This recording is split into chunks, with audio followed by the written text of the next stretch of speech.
With the Vistage experience, because I remember when we first met, I mean, I'm looking at contacts that Mike had here in Atlanta, and I'm like, he knows a lot of the speakers, he knows a lot of the chairs, and that's when I think we had our first conversation about the Vistage. But didn't you speak at one time as well? Yeah. So actually in I think it was probably '07 when I started to give up my groups and start to build XP3 talent.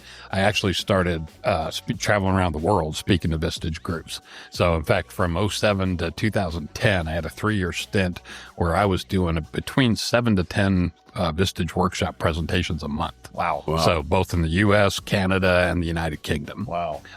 Which was a little wearing on myself, traveling that much.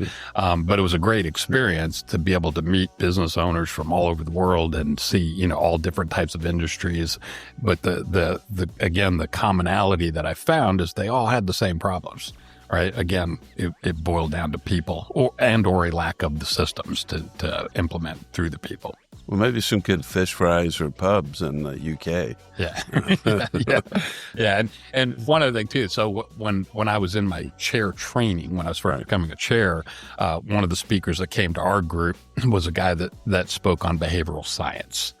And that just blew me away, what he brought to the table, which is where the science component of what we do today kind of originated. And I was just enamored by how effective that was. So which also I mentioned in the first book, that, when I was talking to a prospective client one time and he goes, well, there's not like there's a science to this. And I said, actually, there is a science to this. So, and that's what kind of really led me down the path to creating this both scientific and analytical hiring process that we put together.